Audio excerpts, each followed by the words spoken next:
প্রিয় দর্শক, টিবিএস মার্কেটসে সবাইকে স্বাগতম। সামষ্টিক অর্থনীতির চাপ শেয়ার বাজারকে বেশ কোণঠাসা করে ফেলেছে গত কয়েক সপ্তাহে। তো আজকে আমরা আমাদের স্টুডিওতে আমন্ত্রণ জানিয়েছি একজন ফাইন্যান্সিয়াল এক্সপার্ট। উনি chartered financial analyst plus financial risk manager, জনাব নাফিজ আল তারিক। উনি ঢাকা ব্যাংক সিকিউরিটিজের ম্যানেজিং ডিরেক্টর। নাফিজ ভাই, আপনাকে স্বাগতম। ধন্যবাদ। আপনি আজকে আমাদেরকে বলবেন সামষ্টিক অর্থনীতির যে চাপ নিয়ে শেয়ার বাজারে আমরা এত কথা শুনছি বা পত্রপত্রিকায় পড়ছি, এটি আসলে কী মাত্রা এবং কেন হচ্ছে? খুব ভালো সময় আমরা একটা কথা বলছি, কারণ আসলে understanding the macroeconomic challenges is very important to understand the economic cycle and also the investor cycle.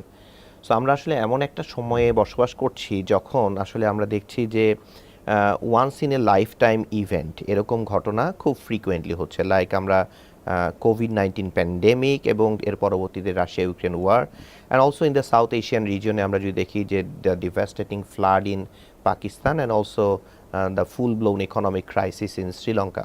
So এগুলোর কারণে আমরা দেখছি যে global economy and also the south Asia and also the Bangladesh একটা চাপের মুখে আছে আর কি। সো আমরা যদি একটু দেখি যে ইন কোভিড-19 পিরিয়ডে there has been a lot of money supply by US economy and also the globally অনেক মানি সাপ্লাই হয়েছে।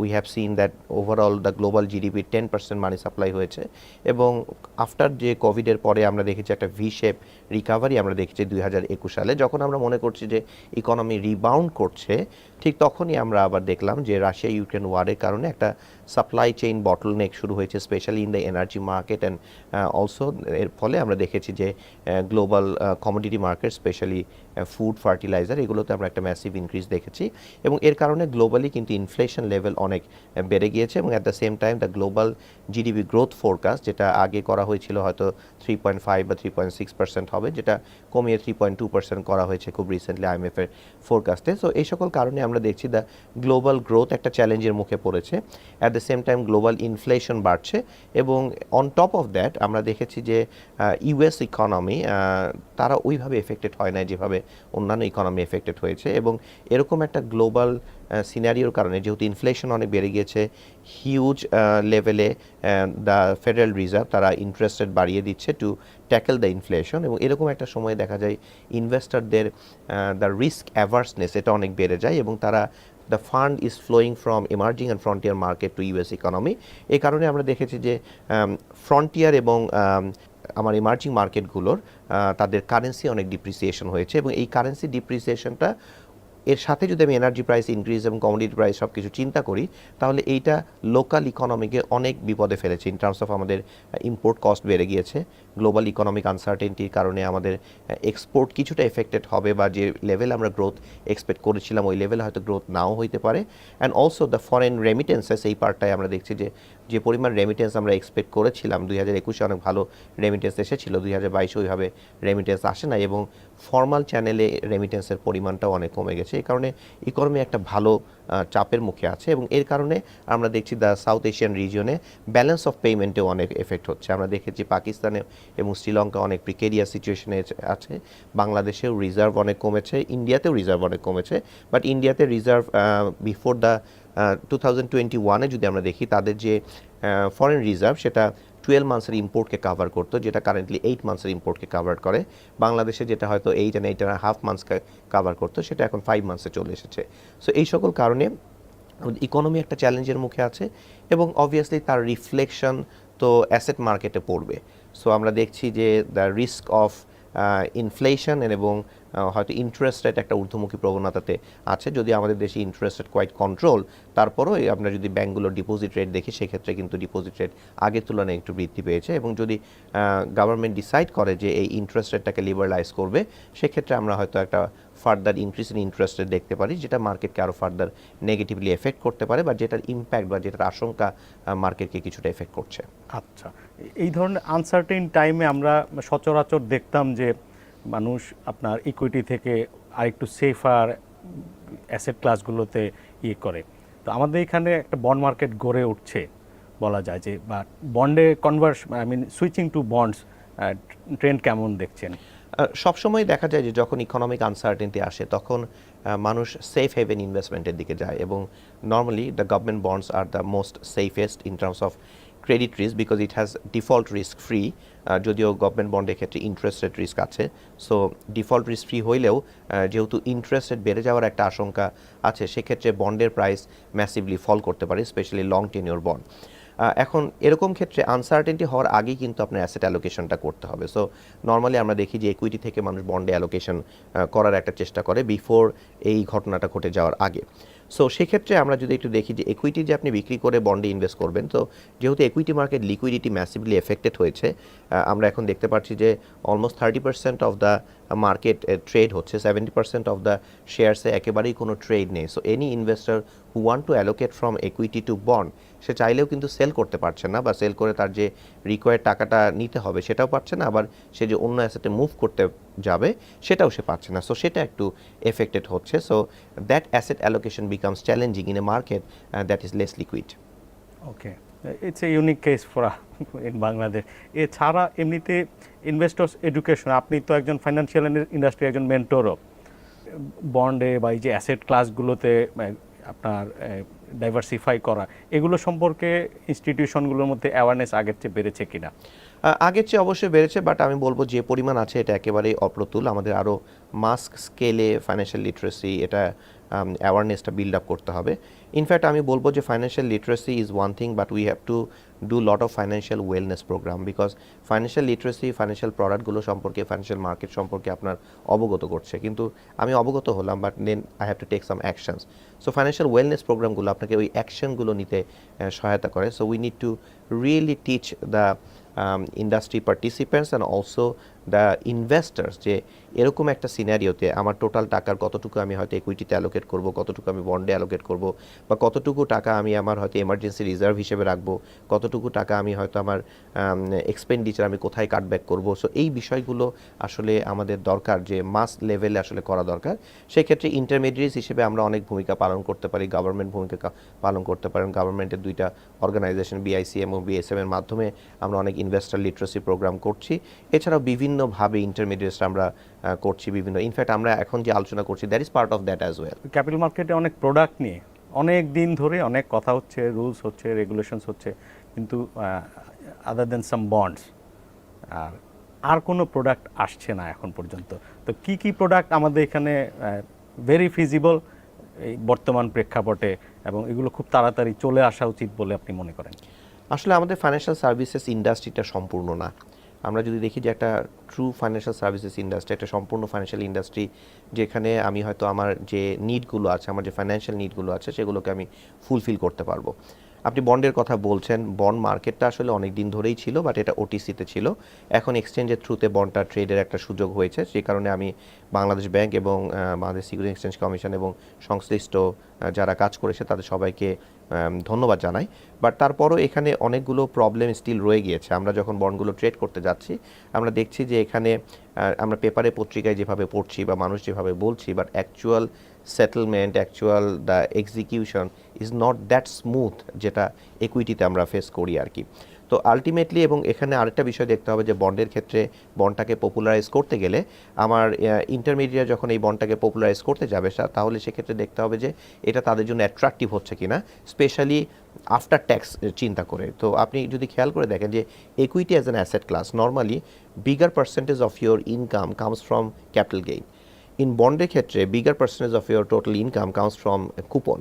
তো সেক্ষেত্রে আমরা যদি একটু দেখি যে আমাদের ইন্টারেস্ট যেটা, সো সেক্ষেত্রে ইন্টারেস্টের উপরে যদি ট্যাক্সটা একটু নমনীয় পর্যায়ে রাখা যায় বা কিছু ট্যাক্স ইনসেন্টিভ দেওয়া হয় to promote the bond market, and also intermediate যারা আসলে এই বন্ড মার্কেটটাকে প্রমোট করবে, এখনও বন্ডে মিনিমাম ইনভেস্টমেন্ট আপনার 1 লাখ ছাড়া আপনি ইনভেস্ট করতে পারবেন না, বাট ইভেন আপনি 1 লাখ 2 লাখ বা 5 লাখে যদি ইনভেস্টমেন্ট করতে চান, আপনি সাপ্লাই পাওয়াটা বেশ কঠিন। সো সেক্ষেত্রে আমরা যদি একটু আমাদের ফাইন্যান্সিয়াল অ্যাডভাইজারি সার্ভিসেস থাকে এবং বন্ডের টিকিট সাইজগুলো যদি একটু কমিয়ে আনা হয়, more and more fixed income mutual funds যদি চলে আসে, যদিও অনেকগুলো মিউচুয়াল ফান্ড এসেছে, বাট এইখানে আমরা যদি তাদের ফান্ড আন্ডার ম্যানেজমেন্টটা দেখি, এটা স্টিল ভেরি ইনিশিয়াল স্টেজে আছে। সো যত আমরা more and more fixed income mutual fund নিয়ে আসতে পারবো, তত রিটেইল কাস্টমাররা এই বন্ড মার্কেটের বেনিফিটটা পাবে। এখন আমরা আসি একটু bond market versus equity market. So there is another market, আমরা বলি alternative investment. Anything that falls outside bond and equity, সেটা আমরা অল্টারনেটিভের মধ্যে ফেলছি। বাংলাদেশে যদি আমরা দেখি, সবচেয়ে বড় মার্কেট, ইনফ্যাক্ট পৃথিবীতে সবচেয়ে বড় মার্কেট হচ্ছে real estate market. More than 70% of the total asset পৃথিবীতে ইজ রিয়েল এস্টেট, বাংলাদেশেও তাই। সো আলটিমেটলি আমরা যদি দেখি রিয়েল এস্টেট মার্কেটে একটা বড় প্রবলেম হচ্ছে এটা ইলিকুইড নেচার, এবং এটার যে মিনিমাম ইনভেস্টমেন্ট ক্রাইটেরিয়া সেটা অনেক বেশি লাগে। তো সেক্ষেত্রে রিয়েল এস্টেট ইলিকুইড অ্যাসেটকে লিকুইড করার জন্য আমরা কথা শুনছি যে অন্যান্য দেশে যেমন রিট স্ট্রাকচারে ফান্ড আছে সেরকম আসবে, তবে বাংলাদেশের একটু চ্যালেঞ্জিং। তার কারণ হচ্ছে বাংলাদেশের rental yield is very low, specially on the residential ফ্ল্যাটগুলো যদি আপনি দেখেন সেখানে রেন্টাল ইল্ড আপনার 2.5 to 3% depending on the location. Commercial সেক্টরে রেন্টাল ইল্ড একটু বেশি, আপনার হয়তো 3.5 থেকে 5% পর্যন্ত হতে পারে ডিপেন্ডিং অন কোন প্রাইসে আপনি কিনছেন অ্যান্ড কোন লোকেশনে আপনি কিনছেন, but still that's very very low. আর এই রিট স্ট্রাকচারে অনেক ট্যাক্স বেনিফিট থাকে। সো সেই ট্যাক্স বেনিফিটগুলো যদি আমরা নিয়ে আসতে পারি, আমরা যদি রিট স্ট্রাকচারটাকে ওইভাবে তৈরি করতে পারি যেখানে মানুষ ইনভেস্টমেন্ট করবে, সেক্ষেত্রে হয়তো রিয়েল এস্টেট মার্কেট একটা মার্কেট হতে পারে আর কি। On the other hand there are lot of private companies বা SME business and also start up companies, তো সেগুলোতে ফান্ডিংয়ের জন্য যদি আমরা কোনো একটা প্ল্যাটফর্ম তৈরি করতে পারি, যদিও আমাদের একটা এসএমই বোর্ড এসেছে, সেখানে কিছু ছোটো ছোটো কোম্পানিজ আসছে, বাট স্টার্ট আপের জন্য আসলে ওরকম তেমন কোনো বেটার প্ল্যাটফর্ম নাই। বা নর্মালি আমাদের দেশে যেহেতু ওভারঅল সেভিংসটা, আমাদের total savings is very low, যদিও savings percentage is very high, we save almost 25 to 6% of our income, but যেহেতু বাংলাদেশের ওভারঅল ইনকামটা লো, সে কারণে সেভিংস পুলটাও লো। So the available fund to commit, যেটা হয়তো স্টার্ট আপে কমিট করবে, সেটা সেই জিনিসটা খুব কম, এবং মানুষের ওই অ্যাপিটাইটটাও তৈরি করে নাই এখনও যে আমি একটা স্টার্ট আপ কোম্পানিতে ইনভেস্টমেন্ট করব, আমি হয়তো 10 বছর 15 বছর পরে আমার রিটার্নটা পাবো। সেভার্সদেরকে অ্যাট্রাক্ট করাটাও খুব ভালো হবে না, খুব কঠিন। আর এছাড়া আরও বিভিন্ন প্রোডাক্টের কথা আমরা শুনি, for example exchange traded fund.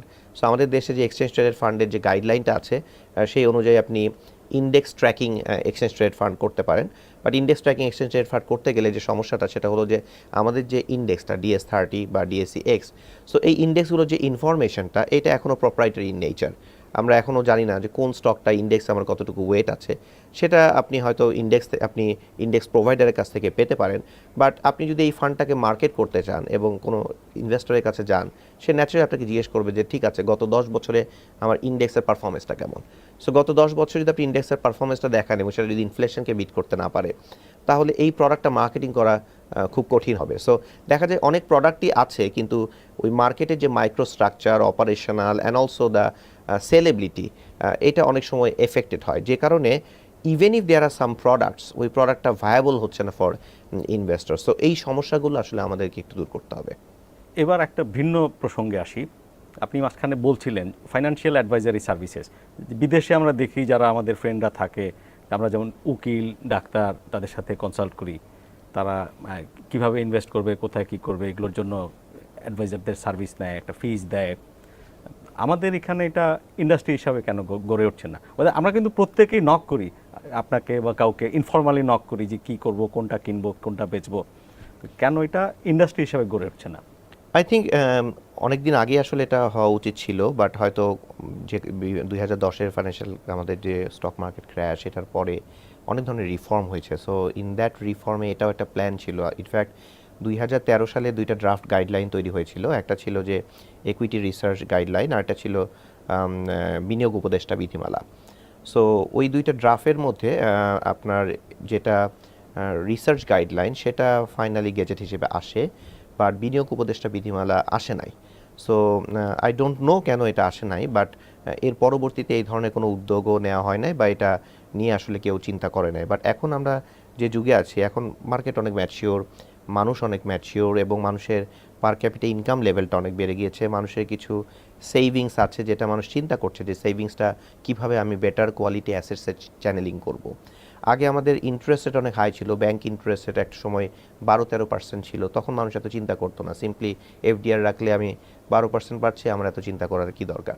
কিন্তু এখন ইন্টারেস্ট লেভেল কমে আসছে, ট্যাক্স বেড়ে গিয়েছে। সো ট্যাক্স ইফিশিয়েন্ট ওয়েতে কোন অ্যাসেটে কী পরিমাণ রিস্ক নিলে আমরা কীভাবে ভালো ইনভেস্ট করতে পারবো, এবং আমার যে লাইফের গোল বা আমার যে ধরনের অবজেক্টিভ আছে সেই অবজেক্টিভকে ফুলফিল করতে পারে, এরকম বিভিন্ন অ্যাসেট ক্লাসে আমি ইনভেস্ট করতে পারি কিনা, সেটা আসলে থাকা উচিত এবং I think at some point of time আসবে। বাট এটা যত তাড়াতাড়ি আসে ততই ভালো, কারণ আমরা not just in developed market, আপনি ইন্ডিয়াতেও দেখবেন যে অনেক রেজিস্টার্ড ইনভেস্টমেন্ট অ্যাডভাইজার থাকে, তারা একটা গাইডলাইন থাকে। So obviously the government, the regulatory body, they need to come up with a guideline, যে গাইডলাইনের আন্ডারে অনেক ফাইন্যান্সিয়াল অ্যাডভাইজার্স কাজ করবে। কারণ আপনি অনেক প্রোডাক্টের কথা বলছিলেন, বাংলাদেশ মার্কেট এবং বাংলাদেশের বিভিন্ন প্রোডাক্টের যে প্রবলেমটা হচ্ছে স্কেল প্রবলেম। আমরা যদি দেখি আমাদের মিউচুয়াল ফান্ড ইন্ডাস্ট্রি স্টিল রাফলি 2% of the total market cap, আমাদের overall market is 12 to 13% of the total GDP. So the market is very very small. So এখানে অনেক ইনভেস্টর আসলেও মার্কেটে যে আমার শেয়ারসগুলো আছে, যে বন্ডগুলো আছে, ওই পরিমাণ ডেপথ নাই যেটা এটা অ্যাবজর্ব করতে পারবে। সো আমার স্কেল বাড়াইতে গেলে we need a distribution channel.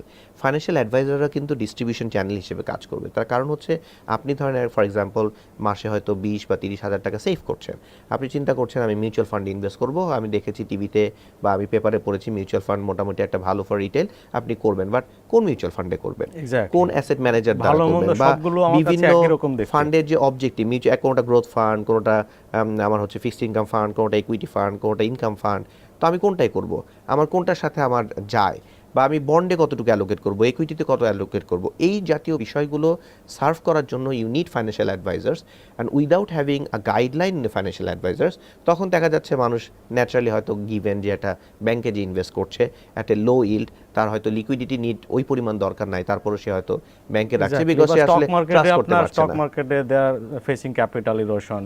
তার কারণ হচ্ছে স্টক মার্কেটে কোথায় কিভাবে ইনভেস্ট করতে হয় সেটা সম্পর্কে সে তো আইডিয়া পাচ্ছে না। সো সে পেপারে দেখছে যে অনেক মানুষ ইনভেস্ট করছে, মার্কেট বাড়ছে, আবার মার্কেট কমে যাচ্ছে, ইনভেস্টররা প্রোটেস্ট করছে, অল নেগেটিভ নিউজ যখন দেখবেন। সো ন্যাচারালি বাংলাদেশে স্টক মার্কেটের প্রতি মানুষের অ্যাভার্সনেসটা অনেক বেশি। আমরা যারা ইন্টারমিডিয়েট আছি, আমরা অনেক ক্লায়েন্ট ফেস করি, তো আমরা হয়তো 10টা বা 15টা ক্লায়েন্টের কাছে গেলে হয়তো একটা ক্লায়েন্ট চিন্তা করে যে সে স্টক মার্কেটে ইনভেস্ট করবে, মোস্ট ক্লায়েন্ট চিন্তা করে যে স্টক মার্কেটে আমি ভয় পাই। সো আলটিমেটলি সেই ভয়গুলো দূর করার জন্য, তাকে এডুকেট করার জন্য ফাইন্যান্সিয়াল অ্যাডভাইজার্স দরকার। They can play a very very good role. যেমনটা আমি ডাক্তার বা লিগ্যাল অ্যাডভাইজারের কাছে যাই, এটাও একটা ইন্ডিপেন্ডেন্ট প্রফেশন। আই হোপ যে রেগুলেটরি বডি এই বিষয়টাকে ভেরি সুন অ্যাড্রেস করবে। Otherwise just launching new product, launching more mutual fund, launching different types of companies, that will not add value without having financial advisors. Okay. আপনি আমাদের শেখাবেন how to pick some good stocks at a low price, বা যে প্রাইসে কিনলে আমি বড় লোকসান করব না, কি কি করতে হবে আমাকে? অবভিয়াসলি আমরা একটা কথা সবসময় বলি যে জেনে বুঝে ইনভেস্ট করতে। তাহলে আমি যখন একটা কোম্পানিতে ইনভেস্ট করছি, সো কোম্পানিটার বিজনেস মডেল সম্পর্কে আমার জানতে হবে। আমরা অনেক সময় ইনভেস্টরদের সাথে কথা বলি, সে বলে আমার এই শেয়ারটা আছে, আমি কী করব। হয়তো সে শেয়ারটার টিকারটা জানে, বাট কোম্পানিটা কী করে না করে কিছুই জানে না। আমরা আগে যেটা ছিল, অনেক মানুষের শুনে শুনে করতে, এখনও এটা আছে, বাট এখন মানুষ একটু ইপিএস দেখে, আগে এটাও দেখতো না। এখন মানুষ একটু পি রেশিও দেখে, আগে হয়তো এটাও দেখতো না। বাট এই যে ইপিএস বা পি রেশিও এগুলো আমরা দেখছি, সেক্ষেত্রে অনেক কিন্তু মিসলিডিং ইনফরমেশন থাকতে পারে। সো একটা কোম্পানি পিক করার ক্ষেত্রে সবার আগে আসলে আমার দরকার to look at the board, যেই বোর্ডটা এই কোম্পানিটাকে, যে বোর্ড, যে যারা ইনভেস্টর এবং যারা বোর্ড এই কোম্পানিটাকে ম্যানেজ করছে আলটিমেটলি থ্রু সিনিয়র ম্যানেজমেন্ট, সেই বোর্ডের ভিশনটা কি, তারা কেমন ধরনের পিপল, তাদের অবজেক্টিভ কী। And we should look at the senior management as well, যে তারা কতটা দক্ষতা, কতটা প্রফেশনালিজম এবং কতটা ইন্টাগ্রিটির মাধ্যমে তারা কোম্পানিটাকে পরিচালনা করছে। আমরা যদি ফাইন্যান্সিয়াল ম্যাটার্সে যাই, আমরা অনেক সময় আর্নিংসটাকে দেখি, ইপিএসটাকে দেখি, বাট আমাদের we should look at the cash flow, specially the free cash flow. কারণ যে ক্যাশ ফ্লোটা, অপারেটিং ক্যাশ ফ্লো আমার জেনারেট হচ্ছে, এই ক্যাশ ফ্লোটা আমার ইনভেস্টমেন্ট, আমার যে ওয়ার্কিং ক্যাপিটাল ম্যানেজটা করেও আমার অপারেটিং ক্যাশ ফ্লোটা আসছে, কিন্তু আমার প্রতি বছর কোম্পানিটা একটা সার্টেন লেভেলে গ্রো করার জন্য আমার কিছু ক্যাপিটাল এক্সপেন্ডিচার করতে হবে। এই রিকোয়ার্ড ক্যাপিটাল এক্সপেন্ডিচার পরে যে ক্যাশ ফ্লোটা আছে, সেটাই কিন্তু ওই কোম্পানির ডিভিডেন্ড পে করার ক্ষমতা। অনেক সময় আমরা দেখি একটা কোম্পানির আর্নিংস খুব ভালো, ডিভিডেন্ড দিচ্ছে না, তার কারণ হচ্ছে আর্নিংসের মধ্যে অ্যাক্রুয়াল পার্টটা অনেক বেশি, ক্যাশ ফ্লো পার্টটা অনেক কম। সো ক্যাশ ফ্লো যদি তার পে করার ক্ষমতা কম থাকে, তখন আর্নিংস ভালো হলেও সে হয়তো ক্যাশ ফ্লো পে করতে পারছে না, কারণ at the end of the day cash flow pay করার এবিলিটি আমাদের রাখতে হবে। আরেকটা বিষয় হচ্ছে, আমরা অনেক সময় দেখি আর্নিংস আর earnings growth, but earnings growth শুধু যদি আমি দেখি, বাট এখানে আমি আসলে ওই আর্নিংস গ্রোথটাকে অ্যাচিভ করতে আমার কী পরিমাণ ক্যাপিটাল ইনজেক্ট করতে হলো। সো আমাদের আসলে দেখা উচিত যে রিটার্ন অন ইনভেস্টেড ক্যাপিটাল, কারণ আমি ইনভেস্ট করছি, আমার হয়তো একটা অপরচুনিটি কস্ট আছে, আমার অপরচুনিটি কস্ট অফ ক্যাপিটাল যদি হয় on safe asset 8%, on equity আমি রিস্ক প্রিমিয়াম অ্যাড করে হয়তো আমার 13-14% হয়ে যেতে পারে। সো আমার ওই পার্টিকুলার বিজনেস যদি আমাকে ওই 13 বা 14% রিটার্ন জেনারেট করতে না পারে, তাহলে কিন্তু ডেসপাইট হ্যাভিং আর্নিংস গ্রোথ, কোম্পানির ভ্যালু কিন্তু কমে যাবে। এইটা হয়তো শর্ট টার্মে বিভিন্ন ইনভেস্টর যে আলটিমেটলি স্পেকুলেটিভ বেট করে অন স্মল ক্যাপ, ওগুলোর ক্ষেত্রে হয়তো অত প্রযোজ্য হবে না। কিন্তু আপনি যদি ভালো কোয়ালিটির ইনভেস্টর হন এবং আপনি যদি চিন্তা করেন যে আমি ইনভেস্ট করছি ফর মাই চাইল্ডস এডুকেশন, আমি ইনভেস্ট করছি ফর মাই রিটায়ারমেন্ট, আমি হয়তো আমার একটা সার্টেন নিড আছে ভবিষ্যতে, সেটার জন্য আমি ইনভেস্ট করছি, সেই ক্ষেত্রে আপনাকে কিন্তু ভালো কোম্পানি পিক করতে হবে। এবং শুধু ভালো কোম্পানি পিক করলে হবে না, অ্যাট দ্য সেম টাইম একটা ভালো প্রাইসে পিক করতে হবে। আবার একটা ভালো প্রাইসে পিক করার পরও আপনার অনেক লোকসান হতে পারে, কারণ আপনি পিক করার পর দেখলেন যে রাশিয়া ইউক্রেনের ওয়ারের মতো একটা ঘটনা আসলো, বা কোভিড-19 মতো একটা ঘটনা আসলো, বা অনেক বন্যা হলো, তার কারণে দেখা গেল অ্যাসেট প্রাইসেস অনেক কমে গেছে। সো সেটা কমে যেতে পারে, দ্যাটস টেম্পোরারি। যদি আপনি ভালো কোম্পানি পিক করেন যেটা ওভার লং টার্মে ক্যান কাম ব্যাক, সো সেক্ষেত্রে আপনার ক্ষতি হওয়ার সম্ভাবনাটা কম। সো আলটিমেটলি আমাকে দেখতে হবে যে আমি আসলে শুধু যে লাভ করবো তা না, আমার লসও হতে পারে, বাট অন ব্যাড ডেজ আমি কতটুকু লস হতে পারে, আমার লস করার সম্ভাবনা কতটুকু, এই পরিমাণ লস আমি টলারেট করতে পারবো কিনা। সো একটা অ্যাসেট হয়তো আমার 70 বা 80 টাকা থেকে 600 টাকায় চলে গেল, তারপর আমি ইনভেস্ট করলাম, আমার হয়তো 700 টাকা চলে গেল, আমি লাভ করলাম, কিন্তু এটা কি আবার 100 টাকায় চলে আসতে পারে কিনা, আসলে আমার যে লস হবে এটাকে আমি টলারেট করতে পারবো কিনা। সো এই জাতীয় বিষয়গুলো দেখা দরকার। এবং অনেক সময় স্টক প্রাইস বেড়ে যায় বিকজ ইকুইটি মার্কেট আসলে মুভ করে নাম্বারস দ্বারা না, সাইকোলজি ডমিনেট করে ওভার নাম্বারস। সো দেখতে হবে যে অনেক অপটিমিজম আছে কিনা, কারণ বেশি অপটিমিজম থাকলে হাই প্রবাবিলিটি যে শেয়ারস হয়তো ওভার ভ্যালিউড। তো সেক্ষেত্রে আমাকে ওখান থেকে একটু বিরত থাকতে হবে, বা অ্যালোকেট যদি আমি করিও কম অ্যালোকেশন করতে হবে। So one is picking stock, another is allocating how much risk I am taking. So understanding that risk factor is very, very important for individuals and institutions as well. আপনি তো একজন risk manager, professional risk manager. Tell us some points যে risk ম্যানেজমেন্টের part হিসেবে এগুলো আমাদের করতে হবে ইন ইনভেস্টমেন্টস, অ্যান্ড এগুলো করা যাবে না। ফার্স্ট অফ অল আমার বুঝতে হবে যে আমি কোন ধরনের অ্যাসেট ওনারের অ্যাসেট ম্যানেজ করছি। আমি কি ইন্ডিভিজুয়ালের অ্যাসেট ম্যানেজ করছি নাকি আমি ইনস্টিটিউশনের অ্যাসেট ম্যানেজ করছি। যেমন আমরা যারা ইন্টারমিডিয়েট আছি, স্পেশালি দ্য ব্রোকারেজ ফার্মে আমরা ডিলার পোর্টফোলিও ম্যানেজ করি। সো আমাদের পোর্টফোলিও সাইজটা অনেক লার্জ। সো এখানে আমরা অনেক সময় হয়তো বলি যে এই শেয়ারটা হয়তো 150 টাকা থেকে 180 টাকায় গেল, আমি ইনভেস্ট করলে অনেক লাভ হতো। একজন individual investing 5,000, 10,000, 20,000 amount of share, তার জন্য হয়তো সমস্যা না। কিন্তু একটা শেয়ার যদি 150 থেকে 180-তে যায়, 20% মুভ করেছে, উইথ লার্জ ইনভেস্টর, ধরেন আপনি হয়তো 100 কোটি টাকা বা 200 কোটি টাকা বা 500 কোটি টাকার অ্যাসেট ম্যানেজ করছেন। সো আপনাকে একটা মিনিমাম যদি আপনি 5% অ্যালোকেশনও করেন ফর 300 crore টাকা ফান্ড, তাহলে আপনাকে এখানে 15 কোটি টাকা ইনভেস্ট করতে হবে। 15 কোটি টাকা ইনভেস্টমেন্ট যে আপনি করবেন, তখন আপনার বাইং প্রেশারে কিন্তু শেয়ার প্রাইসটা বেড়ে যাবে। আবার আপনি যখন সেল করবেন, সেলিং প্রেশারে কিন্তু শেয়ার। সো আমি হয়তো ক্লোজিং প্রাইসের ভিত্তিতে দেখছি যে 20% রিটার্ন, আমরা যারা স্মল ইনভেস্টর আমরা ভালো আছি, তাদের ক্ষেত্রে ভালো আছে। বাট স্মল ইনভেস্টরদের যেহেতু স্মল, তারা বেটার ডাইভার্সিফাই করতে পারে না। আর আরেকটা বিষয় হচ্ছে তাদের তো ওই লেভেলের নলেজটা নাই। সো তারা যখন অন্যের কথা ইনভেস্ট করবে, সেক্ষেত্রে রং স্টক পিক করার একটা সুযোগ আছে আর কি। So ultimately in terms of risk management, একটা তো হচ্ছে মার্কেট রিস্ক, প্রাইস রিস্ক বেড়ে যাচ্ছে বা কমে যাচ্ছে। অ্যানাদার হচ্ছে লিকুইডিটি রিস্ক। যেমন এখন দেখেন আমরা ওভারঅল আমার 70% অফ দ্য স্টক ট্রেড হচ্ছে না। So even if I invested in a company and maybe আমি 10 বা 20% লসে আছি, অ্যান্ড কোম্পানিটা হয়তো কিছু ডিভিডেন্ড দিয়েছে, and I am okay with that, I need some liquidity, আমি কিন্তু লিকুইডিটিটা জেনারেট করতে পারছি না। সো এই যে লিকুইডিটি রিস্ক থাকে, এইটা আমাদের কাছে আননোন ছিল বিফোর দ্য কোভিড-19। আমরা কখনোই চিন্তা করতে পারি নাই যে মার্কেট ক্যান বি 2 মাস বন্ধ থাকতে পারে, বা মার্কেটে এরকম ফ্লোর প্রাইস থাকতে পারে যেটার কারণে শেয়ার আমি বিক্রি করতে পারবো না, even if I need cash. So এই ফ্যাক্টরগুলো নতুন করে চলে এসেছে যে একটা asset class can be very very illiquid, in fact tradability না থাকতে পারে। So that's liquidity risk management. আমি যখন বন্ডে ইনভেস্ট করছি, বন্ডের ক্ষেত্রে আমার ইন্টারেস্ট রেট রিস্ক ম্যানেজমেন্টটা অনেক ইম্পর্টেন্ট। আমরা বন্ড নিয়ে অনেক কথাবার্তা বলছি যে bond risk free and all this thing, but government bond credit risk free, but এখানে অনেক ইন্টারেস্ট রেট রিস্ক আছে। জাস্ট একটা এক্সাম্পল দিই, ধরেন এখন একটা 10 ইয়ার গভর্নমেন্ট বন্ড আপনি কিনলেন অ্যাট 8.1% রেটে। সো এটা হয়তো 8% কুপন দিবে আপনাকে, 10 বছরের বন্ড। কিন্তু হোয়াট হ্যাপেন 1 বছর পরে যদি আমার 10 ইয়ার বন্ডের রেট বেড়ে 12% হয়ে যায়। সো একটা 10 ইয়ার বন্ডের ডিউরেশন হবে ধরেন অ্যারাউন্ড 5.5 to 6, 4% যদি ইন্টারেস্ট রেট বেড়ে যায়, 4-6-24% ক্যাপিটাল লস হবে এই ইনভেস্টমেন্টে, যেটা হয়তো আপনার 8% ডিভিডেন্ড, আপনার 8% কুপন দিয়ে কাভার হবে না আর কি। So even if it's credit risk free, কিন্তু এখানে ইন্টারেস্ট রেট রিস্ক আছে। ব্যাংকে যখন আমরা ইনভেস্ট করি আমাদের তো অ্যাসেট লায়াবিলিটি ম্যানেজমেন্ট করতে হয়।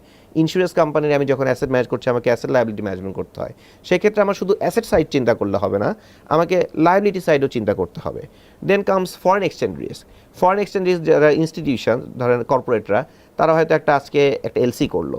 এখন আপনি দেখবেন যে অনেক কোম্পানি ইম্পোর্ট করছে কিন্তু এলসিগুলো অ্যাট সাইটে পেমেন্ট করতে পারছে না, because there is a dollar crisis.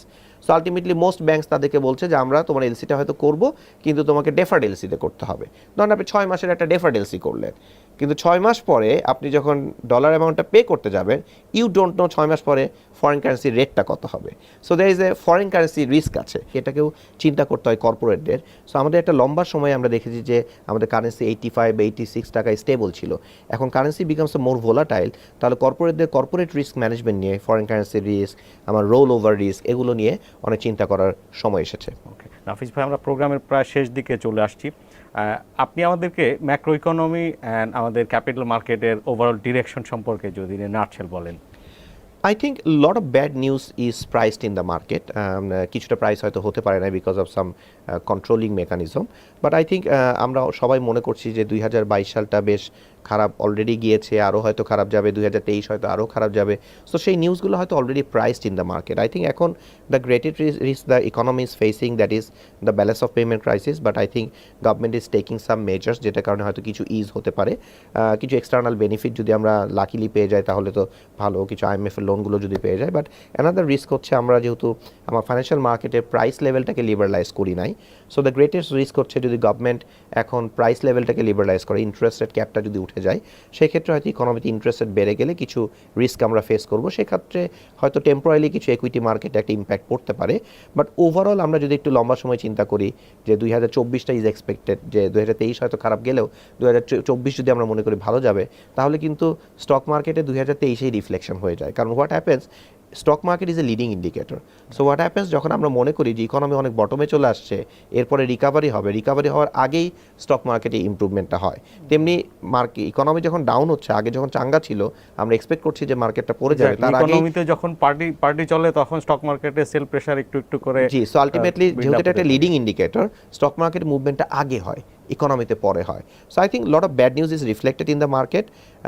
So I think investors can take some calculated risk and invest in the market. Buying the dips. Yeah. Nafis bhai, thank you so much for being our guest and for your insightful discussion. Thank you to the Business Standard for inviting me. দর্শক, এই ছিল আজকের TVS markets.